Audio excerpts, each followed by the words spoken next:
Hello, everybody. Welcome to our webinar. We're going to give you a really good guide, hopefully, into how not to be on mute and how to create fantastic content. So whether you're just starting out, you're at school, maybe university as a student, maybe already blogging and vlogging, or maybe you're working for a company and a team potentially, and you want some inspiration, this is the place for you. I have to say thank you to our sponsors. We are sponsored now by New Channel Media, and they are helping us to bring you these webinars. They do video production for motorsport. If you want to check out their website, it is www.newchannelmedia.com. And without further ado, let's bring in our panel and say hello, everybody. Hello. Hey. Hello. And first, I'm going to go to Neil Cole, who is one of the guys who's helped me get these webinars going. He's the person that produces the graphics for me because he's just amazing. And when it comes to content, presenting, producing, there's not much that you don't really get your hands into and know about. Yeah, I suppose. I just do as much as I can, you know, to keep the wolf from the door, really. But yes, I mean, I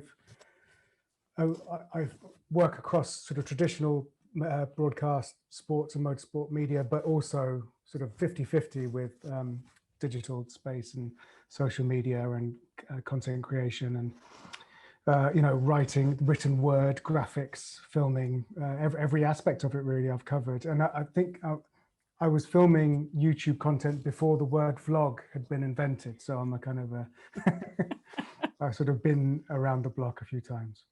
Before even the internet was invented. Not that old. I'm so mean. Neil Cole, everybody. Let's move on to Luke James, content manager at Motorsport Games. And Luke, you've done a fair bit, it's fair to say, and not with the hugest amount of people around you at times. Yeah, I had a bit of a background in media per se, working in television. So over in the UK, I worked for ITV, which is one of our kind of big broadcasters over here. But naturally had a bit of interest in British touring cars through that. So that was my little kind of interest into the business side of motorsport.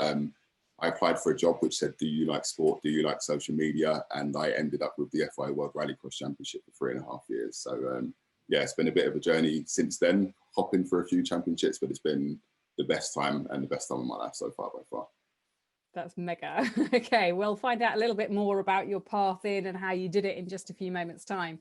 But let's go over to James Campbell. Now, James, you're kind of the corporate side of our world, I suppose, co-founder of 50 Digital. But I met you, it feels like many moons ago, when you were working at Williams and then went on to work at Mercedes. So you've played with some of the big hitters and then you went off and started your own company. Yeah, that's right, Jenny. Yeah. Thanks for the invitation for today, first of all. Yeah, I mean, I started my sort of motorsport career at Williams. I'd worked in a sort of digital and social agency before that for a few years, and I liked the work we did. I loved the world of social, but actually a conversation with my friend, he said, you know, what do you really want to do? What do you love doing? And I love sport. And he said, you know, what are your top two sports? And this is how it all came about. And my top two sports were Formula One and football. And he said, well, you know, try and work in one of those. So I hammered a few doors down, managed to get an interview with Claire Williams, who I think she was head of comms at Williams at the time. And yeah, worked in her team. So I'll always be indebted to Claire for sort of getting me on the ladder in the sport. And yeah, worked for a great couple of years at Williams and then on to Mercedes in 2014, 2015. So the first two World Championship seasons, and then started 50 Digital, which has been going for 5 years now. Oh gosh, has it been that long? That's amazing. It's been that long. Yeah, crazy. Crazy. And finally, let me introduce you to Jess McFadyen. Now, Jess is Director of Digital Strategy at the Motorsport Network, but you haven't always kind of had that role, have you, Jess? Just introduce yourself and tell people kind of your path to where you are now. Yeah, I always think that I'm a bit of a, I don't know what the word to describe me is, but people always ask me, like, how did you get into motorsport? How did you get into content creation? And the truth is I kind of made roles for myself. And because I started off as a sales exec, I was selling adverts on autosport.com.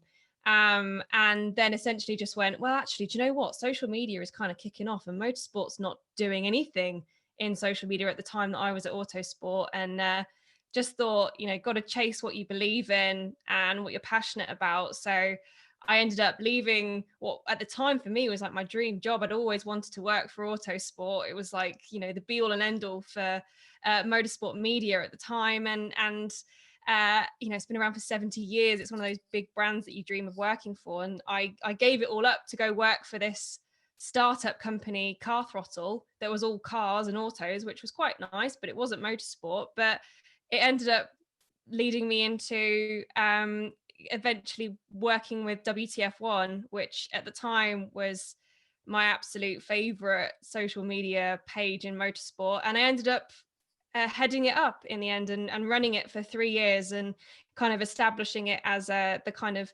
go-to content creator in the space for media publishers. And then I kind of was a boomerang, and I've ended up back at Autosport and looking after the Motorsport Network's racing properties and kind of bringing them into the forefront of content creation and trying to connect with fans at the heart of everything that we do. So yeah, it's been a kind of weird following things that just felt right rather than maybe necessarily applying for roles. So yeah, a little bit of a different journey in from some people. It's fascinating, having done quite a few of these webinars now, that there's no straight line. There's no, this is how to do it. And a lot of the time I wanted to put these webinars on to try and help people to help people start. But actually there are a myriad of ways to get into the industry. And when it comes to content creation, is not something I'm across totally. Neil's helped me out loads. He helps me to know how to put stuff on YouTube. But that's why I wanted you guys here, because you know everything between you, I think, that there is to know about good content creation. So let's start with the very basic, because everybody wants to know, what do you need to do to start?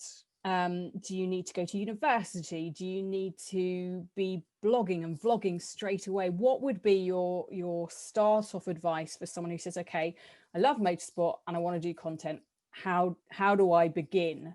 Jess, let's start with you. Yeah, I get this question quite a lot. I'm sure the other guys do as well. But I think for me, I would always say if university is what you want to do, go on and do it, because it not only is it great qualifications and a couple of initials after your name, hopefully, and a piece of paper to say, hey, I'm good at something. But it's also amazing life experience. But I would definitely say that, especially when I'm looking at people that I want to hire and bring onto the team, I'm looking at your portfolio. I want to be able to see what you can do. Rather than, actually half the time, HR absolutely kill me for this, but I don't look at CVs. I ask for a show reel, and I want a show reel first when it comes to content creation. So I think it is definitely, I would always say, what can you bring to the table that maybe you've not seen that you think would make a difference in the content space? Because it is quite an oversaturated space now. People are wise to it. There are amazing content creators out there all the time. So really about kind of staying true to you and showing me what you can do would be my piece of advice. Luke, let's come to you next. What do you reckon? Well, I think I took a very untraditional route into the world of media. I joined in the apprenticeship scheme at ITV. So I think a lot of people think of apprenticeships over here in the UK as maybe learning a trade or maybe learning something that's not to do with media. But I very luckily got a chance to go into a kind of big media organization, learn everything from the ground up. And through being so wide-eyed when I came in, I took everything in, and every opportunity I got to work with someone senior or work with anyone in the industry, I took it. And through that, I feel like one thing I like to think of myself is that I enjoy taking on new skills, and I enjoy learning new skills. And I think that's the biggest thing in content creation. You can't sit back and just rely on, if you're good at one thing, I think you need to make sure you're good at another thing as well. And I try to keep that going with everything I do in life. And I'm 32 now, and I'm still learning every day. And social media, especially what I do, is something that changes almost weekly. So it pays to be on the ball, and it pays to kind of enjoy what you're doing. And if you can enjoy content creation and do it for a living, it's it's a rare thing to enjoy your job so much. Neil, when it comes to balancing being a content creator, but also a producer and a presenter, how do you make that work to give your best? It's tricky, but I think you have to realize that sometimes you get a commission. Like if you're a really good photographer, then you showcase your photography. If you're a really good shooter, if you're a really good writer, if you're a really good graphic designer, or if you're a really good speaker, those are the things that you should sort of push as much as you can.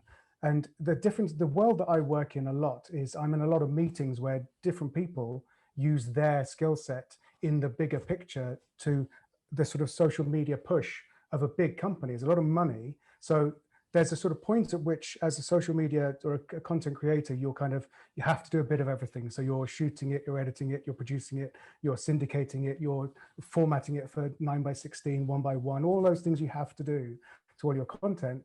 But then as soon as you get in, like the world opens up and you realize, oh, I don't have to do all of it anymore. I can specialize in my one area. So you can keep your own stuff going for your own sort of profile or your own hobby, whatever your passion, but you can use your actual skills for a wider sort of client or a job, and you can still keep both going, and it's just up to you if they cross paths or not, really.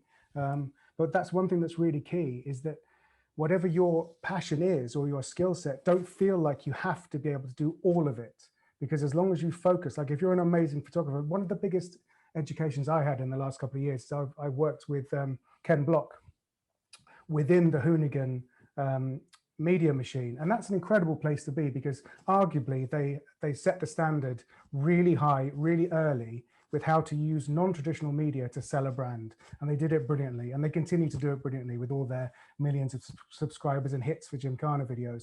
But being in the eye of that storm as it's happening, you've got the guy who's taking amazing photos is being sent copy that he then has to upload to Instagram and all the different platforms, while we're in a truck bouncing up a mountain to get to where we're going, while Ken's choosing which photos he's going to use. This machine is going on, and everyone has their part to play. So I think it's about playing to your strengths and realizing that if you push far enough, once you're in, your strengths will carry you through. And James, for you, do you feel like you're in a very different role now to the content creatives kind of around you on the panelist, or do you still get your hands dirty with kind of coming up with whole campaigns, or how does it work for you? Yeah, I guess so, because we kind of work on behalf of the brands or on behalf of the teams or rights holders or sponsors in the sport. Kind of different, but definitely still get the hands dirty. I do love a good brainstorm. We seem to be having them daily at the moment, when it seems to be that time of year where you're sort of planning ahead for the whole year. So you come in with sort of creative ideas across the board. And I love that stuff, trying to think outside the box and trying to think of new ways of accessing the audience. And I think, as Neil and Luke, everyone actually, Jess as well, mentioned, that the world of social is so saturated now. So to make an impact, you really have to kind of think outside the box and get those ideas across. And I think it's when you're a content creator yourself, you're kind of getting your own personality across. But a sort of a different kind of challenge is where you're speaking on behalf of a brand, and you want that brand to have their own personality, but you've got to transition your own personality into a brand's personality and still get across a personality for a brand and showcase that. So it's a really different concept, but it's definitely one that I'd love to get my teeth into. Thank you so much for joining us, by the way. If you're joining the webinar right now, then you can use the hashtag MMW2021 on social media, because this is all about social, so we may as well spread the word. Izzy Holman is the first question that I want to bring up, and she says, what do you wish you'd known when you were applying for your first few jobs? Neil, can we take you back that far? Wow. Okay. Cheeky. I don't. That's really tricky. Do you know what?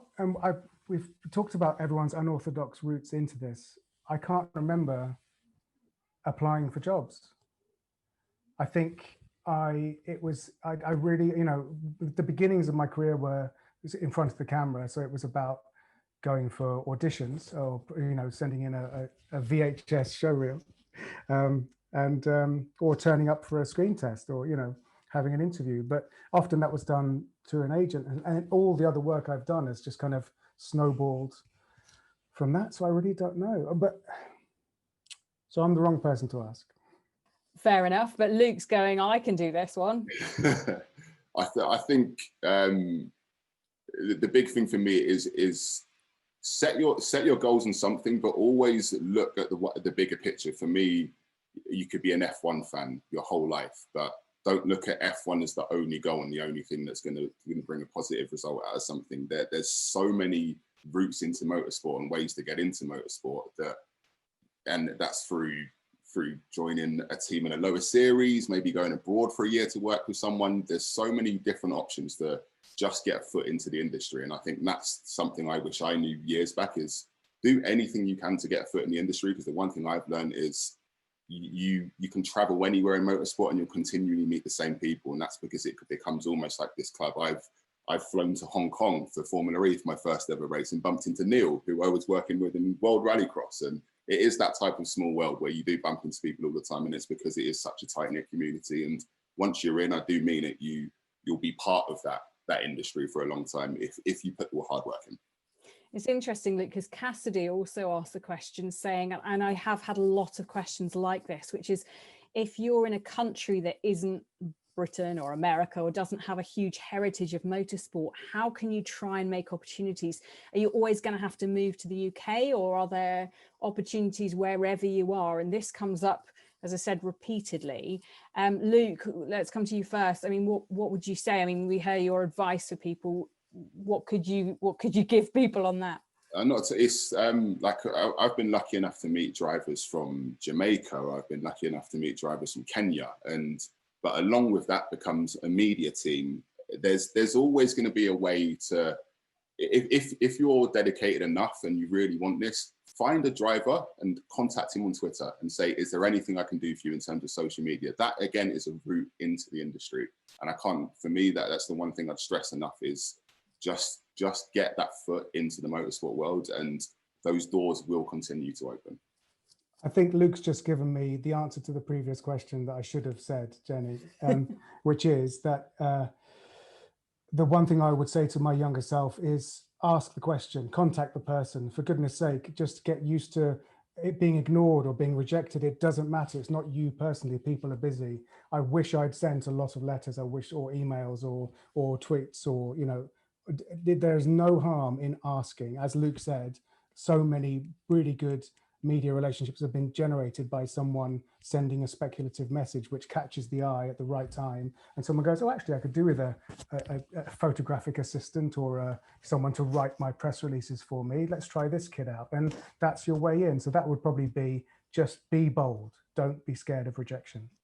Weirdly, I was speaking to a driver today earlier on for something else I was doing, and he said, you know, I really regret when I was younger not banging on doors harder, not making more of a kind of a nuisance of myself. I think there's such a fine line between banging on doors and actually just really annoying the doors of the people that you're banging on. And James, do you find now that you're in a position where people are coming to you trying to get work experience, trying to get work, and how do you manage that line between getting the balance right and not just really driving you crazy?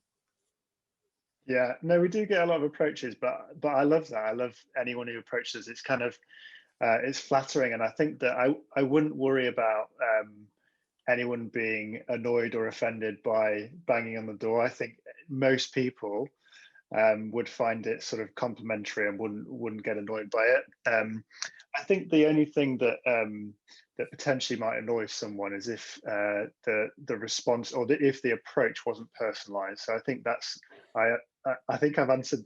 I think I've approached this Q&A a bit wrong, actually, because I've been typing some answers to the questions. I didn't realize we were speaking about them, but one of the things that I always like to see, and we usually progress these applications, is when it's a personalized application. So if you have a cover letter or an email explaining exactly why you've approached 50 Digital, why you want to work there, and what you want to do in the industry, it really helps. I think a generic CV with a generic email that you can tell is copy and pasted that says, do you have any work experience?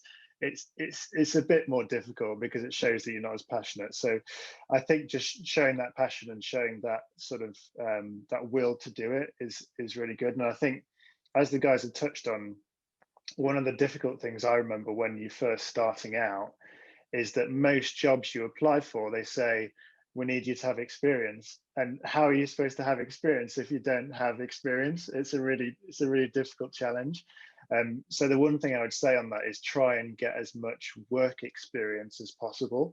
And by that, I don't mean paid work, because I think paid work is the hardest thing to get. So I would encourage people to just do even just a week or a few days of work experience in different places, get the names on your CV, get the experience, and it can really help to open doors and just build those relationships. Jess, what would you say? Because you're now in a fairly lofty position. Presumably you get a lot of people asking you, well, you're literally in a loft. Presumably you get, you get a lot of people asking for not only advice, but for jobs, sending in CVs. Do you deal with all of that side of things? Yeah, definitely. I'm very, very much hands-on. In fact, I've been doing a huge recruitment drive kind of over the past few months. And I mean, I'm thrilled to say we got tons of applications, but at the same time, as James touched on, you can tell which ones are, especially, I guess, what we have to also take into account is the climate that we're currently in. But I would also say that in some cases has been an advantage, because what we've all learned now is that we can all work remotely. And that is an advantage, and content can be created, certain content in any case can be created remotely. So I actually have, and I've worked with previously at my previous roles, people that lived in Greece, Turkey, people that lived in Spain. I mean, we've had people that have had to, they've had to keep moving locations from where they are, but they've carried on working for us because we've really valued their content and what they can bring to the table, as much as we've valued people that are living in and coming into the office every day. It's just about, I think, especially in the content creation space, we can be slightly more flexible with what we're doing, especially when we're working in motorsport. Half the time we're hopping on planes in any case and traveling all over the world. Our journalists at Autosport, not all of them live in the UK. Some of them have decided to move to other places, but they still work for the company based in London. So I think it's kind of take advantage of that. But I would definitely say that my biggest pet peeve, especially when sometimes a CV is glowing or a show reel has caught my eye and I talk to that person and they don't actually know anything about the company.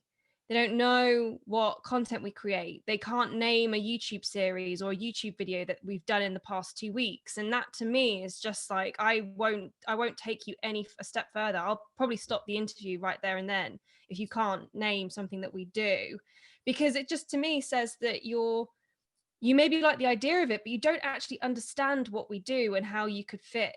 And that to me would be like, it's going to take me so long to kind of integrate you in the team and get you up to speed if you just watched a video. Because actually I also ask, what's your biggest criticism of our content is the number one thing I ask everybody.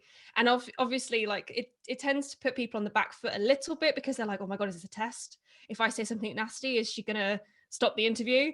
As apparently I do quite often. I don't actually stop the interview often at all, because luckily this is on a very rare occasion. But I want to know I want to know that they've watched our stuff and they've thought about it and they've thought where they could add value. That's what I want to know, because that's all I want from a team, is to consistently add value. So definitely be prepared.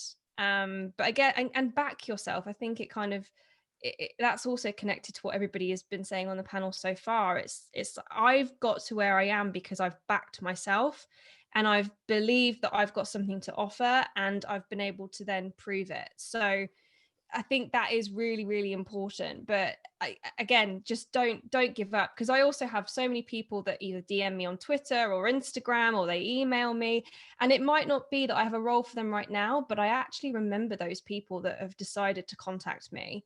And when I do have something of offer, I've very often gone, I've got something, do you want to apply? So there are instances where people go about it in the exact right way that means that they can land potentially a position because they've made themselves known to me. Because that's the other thing, CVs and the recruitment processes can be so long and laborious that sometimes I don't actually see everybody's CV that's applied. So I think it is just about using the platforms that you have available, make yourself known in the industry, connect. Like Twitter is amazing for connecting people, absolutely amazing.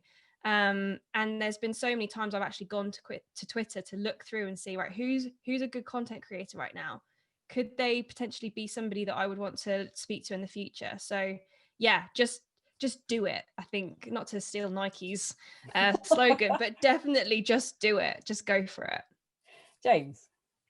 Yeah, I just wanted to build on that point because I thought it was a really good one from Jess, and something that I experienced at Mercedes Formula One team is that I think the difference between somebody from people wanting to be in a job versus doing something is actually a lot less than you think.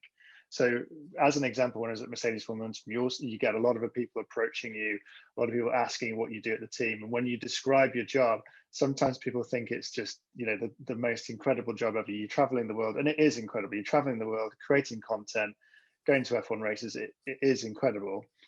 And they'll say something like, oh, I'd love to do that job. I'd absolutely love it. It's my dream job. And then you follow up with a question, something like, okay, so what steps have you taken to reach your dream? And a lot of people will be stumped on that answer and will not have taken that step to actually follow the dream and actually pursue it. So I think it's a great point that Jess made. I think anyone that thinks it's such a big world where so many people are applying, you can't get involved. I actually think the people that take that step is actually quite a small amount.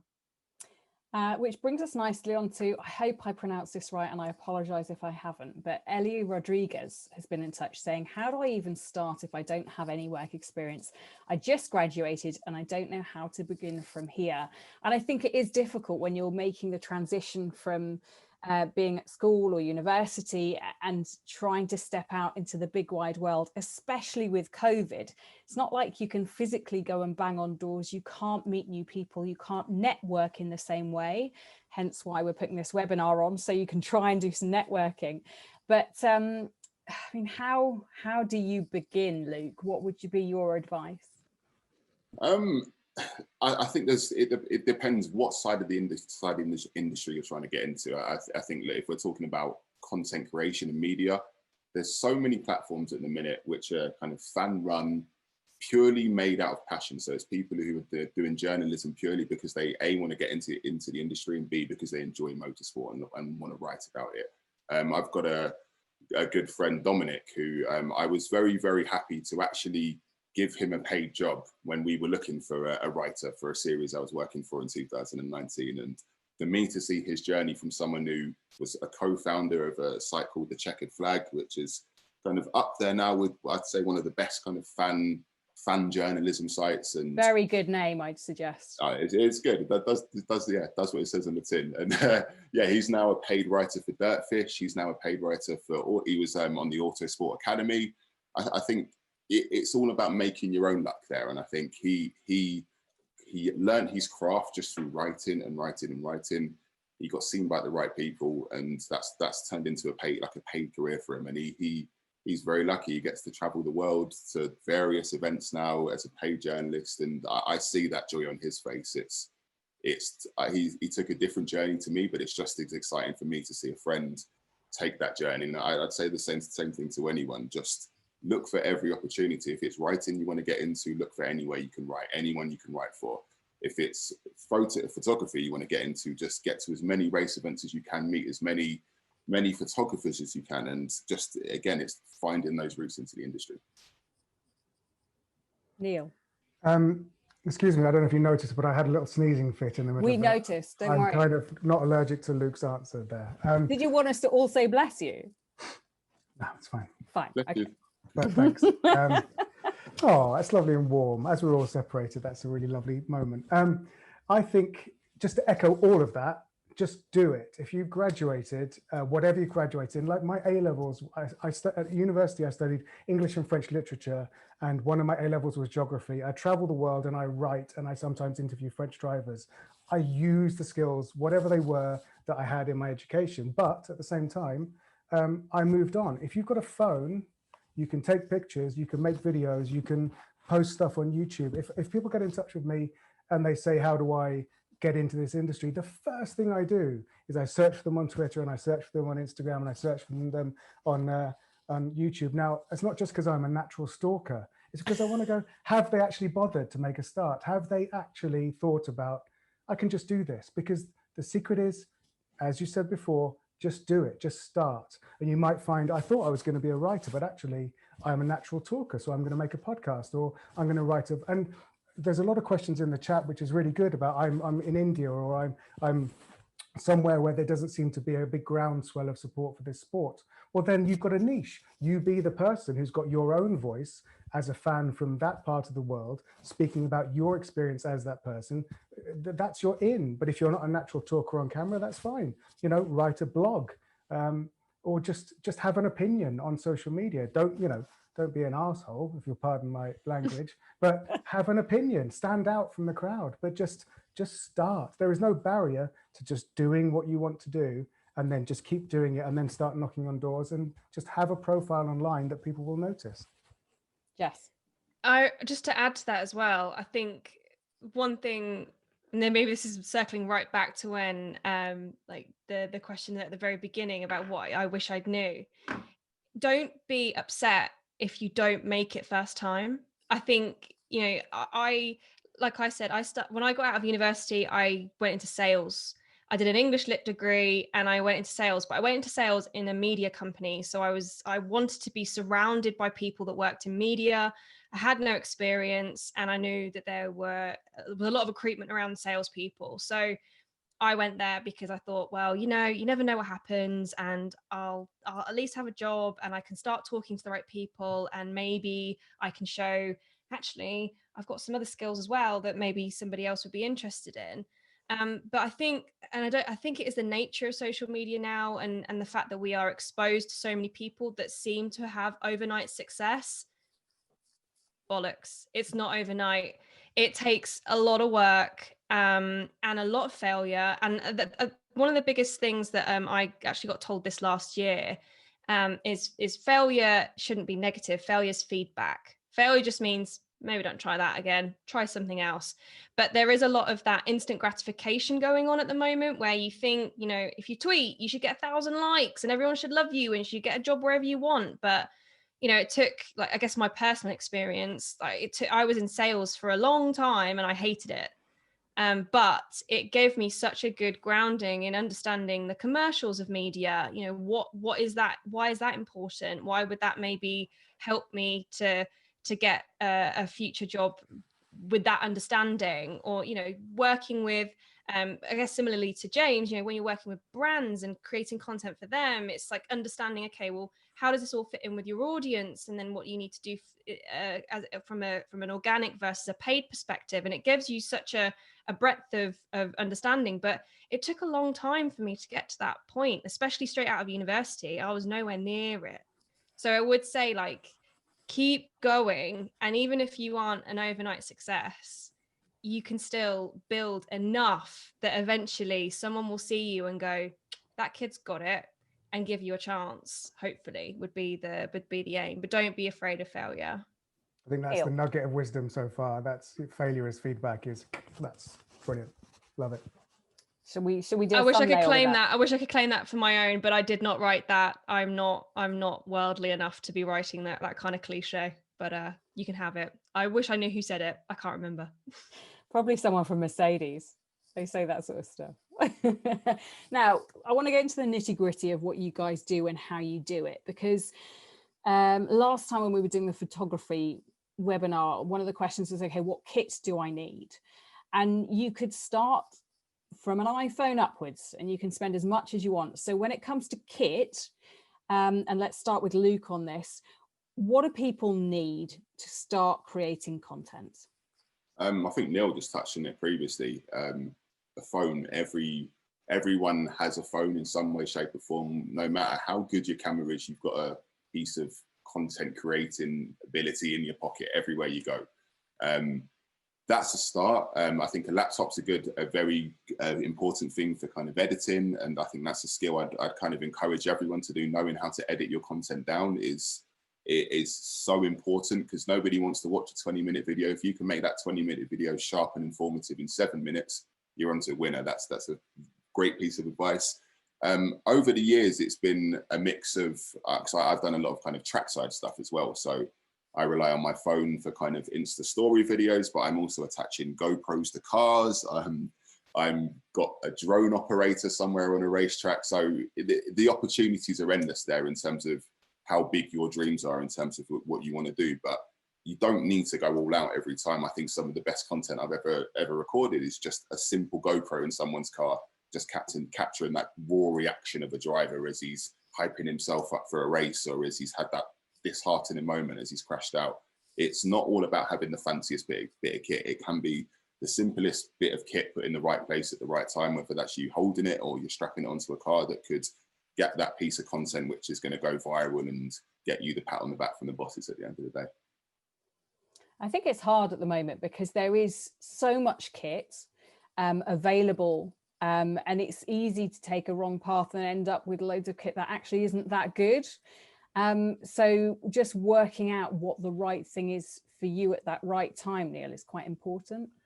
Definitely. I mean, I work with a lot of what is known in the industry as predators. Now, people around the world kind of go, that's horrible, but it's sort of someone who can produce, shoot and edit their own video content. So, and that's a crucial skill. But what you find is when you're working with quite a lot of them, so I've kind of, on a weekly basis, I probably have about 10 to 12 of them I talk to.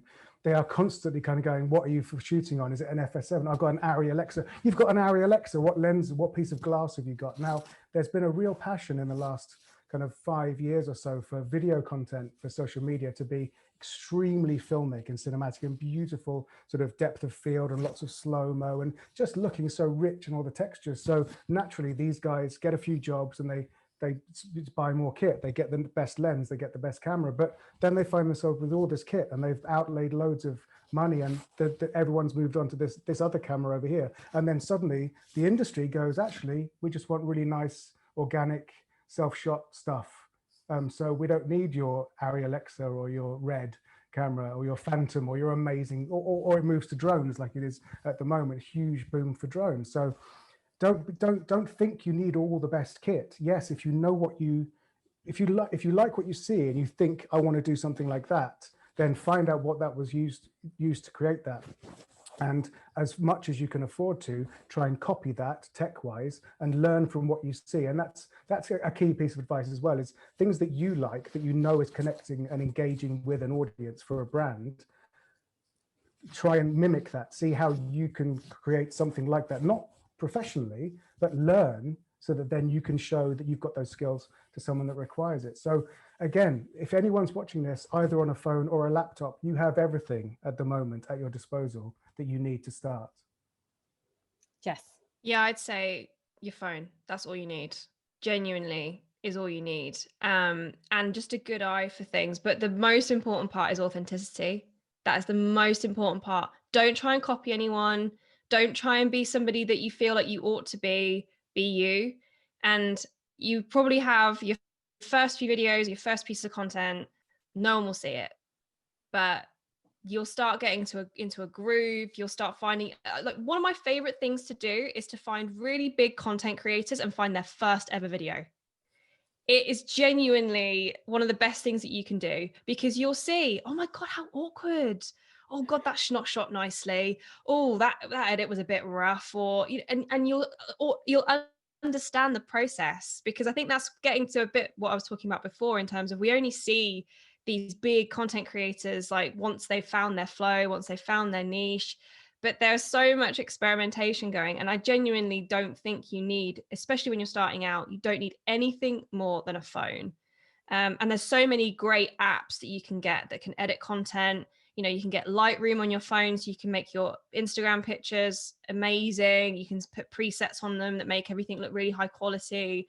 There's so many video editing apps that can help you edit video, you know, even beyond what the likes of like TikTok allow you to do in app. There are other apps that will help you do that even better. So just experiment, just try. And then if you talk to a lot of content creators, especially YouTubers, they'll tell you that they started out with like the most basic kit going and then just leveled up. Each time they leveled up a little bit more and a little bit more when they started getting, you know, a bit of YouTube money, or they started working with brands, or they started experimenting, like the guy said, in terms of like maybe not filming in your home, but filming with a moving vehicle or an animal. I don't know. Whatever you want to film with, whatever your niche about is. you, Jess, sometimes. I know. I promise this is just water. But it genuinely just kind of like levels up. So I would definitely say all you need is a phone and a few key editing apps, and you're away.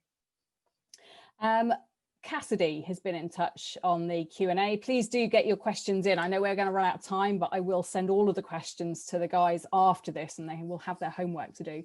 It says, how would you go about securing partnerships or sponsors for your content, which is one of the key things that you want to do. You want to make money from your content, and it's not so easy. It's easy to make content, but how do you actually make a living from it? James? I'm not sure I'm best placed to answer that, actually, because we probably do the opposite of that. We create content for partners or sponsors. So we probably do the opposite. But I think that a lot of brands now and rights holders in sport, I mean, the commercialization of digital is becoming massive. So even rights holders and brands and teams in sport, they don't just want to be spending money to create social media now. They want to build the social media rights into their partnerships. They want to have a return on investment on the creation of social. So I think it's not just become an individual thing for content creators, it's become a thing for everyone in the world now. Rights holders, brands, teams, everyone in sport want to make their return on investment, and they want to see it as a sort of part of the sponsorship portfolio. So it's interesting that shift has happened and is happening, and the way you value social now is the same whether you're an individual or a brand or a rights holder. It's just such an important part of the whole motorsport world now. Sponsorship, content creation, social media. There's a lot of holes that you can fall down. Luke, what would be your advice for someone that wants to monetize their content? I think what I worry about is people see getting a brand deal as it's going to turn their career, like they're going to turn their career around and they're suddenly going to get famous just because they've been sent a bit of kit. And I would say, rather than focusing on getting one deal, focus on building relationships with brands, because that's where the longevity of having a partner who believes in you, that's where it's going to pay off in the long term, rather than having someone send you a random piece of kit because you got lucky with an email or they've seen one video. I think if you treat it more as building relationships and making sure that you're putting more effort into making your content better rather than trying to make your content bring free stuff. I know it's a hard thing to explain, but I think it's don't put all your effort in trying to get brands interested in your content. Put your effort into making your content as good as it can be, and then their brands will come to you. And I think it's crucial picking up, like combining those two answers from Luke and James, that be careful what you wish for. You're kind of going, oh, I really need someone to pay for this podcast or my vlog, or for me to do this. And then the second you do, it's like you're second guessing, is this okay for the sponsor? Is the sponsor going to approve what I'm doing? And suddenly you lose your freedom of your authentic voice. So, you know, there is that element to it. You need authenticity, as Jess said earlier. But similarly, you've got to think, am I doing this as a career to make myself famous and rich, YouTube famous and rich, or do I want a proper long-term career in this? In which case, you're looking at someone like James and showcasing to a company like James's that you're actually capable of doing this as a serious job, and working for brands rather than asking brands to come to you. You know, brands are asking you to go to them in a professional capacity. So it's really, it's a difficult thing to imagine if you're setting out to sort of start making content now and you've got this kind of, the grass is greener, that person over there has already secured 2 brand sponsors and I don't have one. It's not a race. Everyone gets there in their own pace. But the second you've got 2 brand sponsors, you're compromised as an authentic human voice. So just got to be really careful what you wish for. I guess, yeah, to add on to that, I used to do this as a living. Like, this is what I was doing. I was selling WTF1's content in the first instance. And I think the key there again was kind of links all back to what we were talking about with the applying for jobs. Really think about what your content can do for that brand. And think about what content you're already creating, and could you see like a really natural partnership, and kind of linked to both what Neil, Luke, and James were saying, is it should be more about partnerships, and at least in the very first instance, it should be about, okay, well, is there a natural integration here? Do you naturally talk about, I don't know, if you're doing fitness content, then there's probably a natural affiliation with some form of fitness provider, clothing provider, or, you know, if your motorsport content gears around, oh, excuse the pun, I didn't mean that one. If it gears around tech and explainers, okay, is there a brand that is in that space that you could approach and say, do you know what, I've really wanted to make a video on this. I don't have the ability to do it, but here's an example of something that I'm thinking about and I could do this. Could you sponsor me? Could you provide me with some either monetary backing or products or something like that, where you can enhance what they're already doing? And I think that's really important in the first instance, when you're not kind of like the core of your reason for doing this might not be to get commercial revenues. It might just be a side project or whatever, but it'll help you in the long run. It's definitely about, okay, really looking at the market and thinking which brands here really correlate with my brand that I could easily show straight from the word go. We can collaborate here and really do something really strong. Would be definitely my piece of advice there. Is this the moment where I say we are now sponsored by the lovely people at New Channel Media? If you want to check out their website, you can do. It's www.newchannelmedia.com. Ba-bum, lovely. I'm going to whiz through a couple more questions and then we're going to have to wrap because we've run out of time. But Erin asks, it's very difficult to get into the industry. Most people require 2 to 3 years experience. Very few companies seem to offer entry-level and graduate positions that aren't STEM related. Do you know of any entry-level positions, or who should I target? Says Erin. Luke, you're nodding. I'll go to you. It's grassroots motorsport. It's we're very lucky in the UK to have racing from karting to banger racing to the list is endless. But there's so many opportunities to kind of get in with a team who are doing it for the passion. And I would honestly say, looking back on how I came into it, some of the best people I've met, and Neil's been in, me and Neil have been in this weird sport called rallycross where people do it with not a lot of money. And I think seeing people doing it for a passion and getting into motorsport that way, I think it's an experience money can't buy. And I don't mean to talk about not having money and doing it, but it's seeing motorsport from that side of it. You will go on a journey with someone and you really appreciate it when you get to the level of a world championship or getting to travel the world with it. It'll make it that much sweeter. Thank you. Deanna says, any advice for making the jump from a different career path into media? Jess, can I come to you? Because kind of there, but kind of not. Yeah. I think, well, it depends. I guess it depends on your situation. But you do have to kind of maybe think about, it might be lower pay than you're currently on. But I think if it's your passion and you're really interested in it and it will fulfill you because it'll be doing something you really love, don't write it off unless obviously it means that you will be heavily financially impacted. Find ways around that, hopefully, would be good. But yeah, I guess I genuinely I left motorsport and went to work in autos and everybody thought I was crazy because I got to talk about Formula One all day, every day, even though I was like doing sales, which wasn't really fulfilling me. But it was that I just had this feeling, this intuitive feeling that I needed to work in social media. I needed more experience in that area. And so I jumped ship and went to Car Throttle, and it's ended up paying dividends. So I think it might be really scary. You might feel like you don't have necessarily directly transferable skills, but again, I think that's where your passion comes into it. If you have a really good understanding of media, and you have a really good understanding of where you specifically can add value, then I think that's kind of what people are often looking for. Final question goes to Nirupam Singh, who says, what are some of the strategies you use to attract views and engagement to your content? Who wants to go with this one? Should we start with Luke? Oh, Neil, you go. You go, Neil. It's fine. Be interesting. Be interesting. Have something to say. I'm so screwed. I'll leave now. But how does anything? So the question. What was the name of the question asker? Nirupam.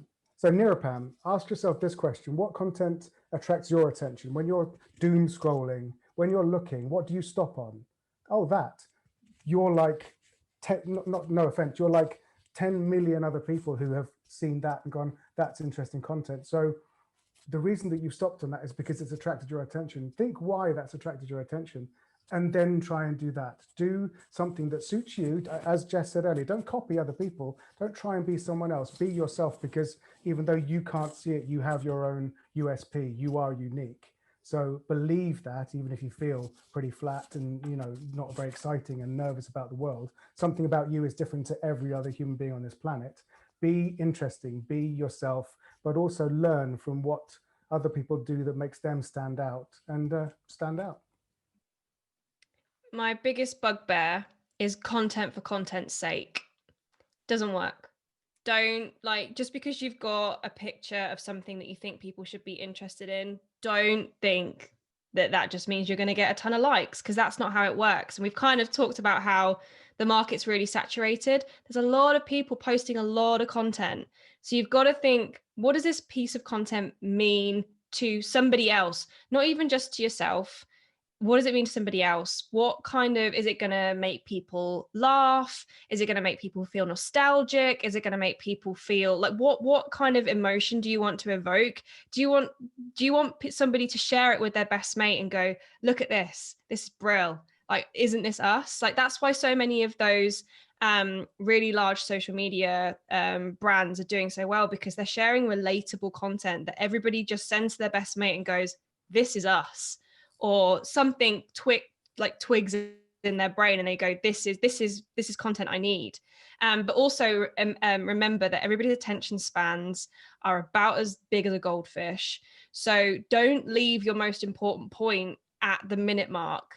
Tell people what they're going to watch or see or understand, like, straight from the get-go. Because if you're imagining you're scrolling through, you've got about a second, if not less, to get them to stop scrolling. So you have to think about the positioning of your content as well. Like make something really impactful in the first few seconds. And also, like tell them what they're going to watch from the very first moment. I was just going to add to have a look at your analytics. Learn from analytics. Like most of the social channels these days have really good native channel analytics where you can see how your content's performing, and it really does matter. You know what time you're posting it at, what's your most popular content. You know, you can really get some interesting information from that and learn for your future posts. And I do understand it's difficult. We talked about the saturated market. The balance between organic and paid content now is just it's a really difficult world if you're just organic. So look at the analytics and really learn from that would be my advice. Luke, have you got a final piece of advice that you'd like to offer our wonderful participants today? Be prepared to work hard. Getting into motorsport is going to be a dream for a lot of you, but I think anyone who's been at a race weekend, it's a long day from 6 a.m. sometimes to 8 p.m. in the evening, But I promise you, those long days are going to be the funnest days you'll ever have in your life. You're going to work with the best people in the world who are all just as passionate about what you're there to do, and whether it's kind of running a championship or working from a team's perspective. I've been lucky to be on both sides, and I promise you, there's nothing like working for a race team and kind of fighting for a win, but also being on the championship side as well, seeing an event go from start to finish, working kind of 36 hours across 3 days. There's nothing more satisfying than that checkered flag going at the end of the weekend. And yeah, just honestly put the hard work in. And if you love this industry as much as all of us do on this webinar, it will be worth it. I promise you. Neil. Echoing everything that's just been said, yes, know your media. Like, why is Instagram different from Twitter, different from TikTok, different from Facebook? Work hard, but fundamentally, it's all smoke and mirrors. It's all still the same skills that have been important for, since newspapers were invented. If you can write well, if you can start with a good headline, if you can visualize a story, it's storytelling. And we've had, storytelling has been part of human culture since the cavemen. So fundamentally, even though there are so many new fora for us to communicate on, it's still the same set of skills. And if you can do any of those, then just push and work hard. Jess, piece of advice for anybody? Yeah, I guess stay hungry. Don't let knockbacks get you down. Don't compare yourself to other people. I think that is quite, just for your mental health, especially when you're starting out. Try not to compare yourself to other people. Focus on yourself and what you're creating. And yeah, just have fun with it. Content creation is fun. That's what we do it. We want to entertain. That's why we're here. That's why we do what we do. So don't let the noise and the fear get you down, and just do it, as we keep saying. Final words, James. A bit of advice. Yeah, just keep believing in yourself. Keep hammering those doors down, and don't feel like you're annoying anyone by hammering the doors. Give a personalized approaches where you can. Talk about why you want to work there. Look at the people's websites, as Jess said earlier. Make sure you know the company that you're applying to and have a good reason for doing it. And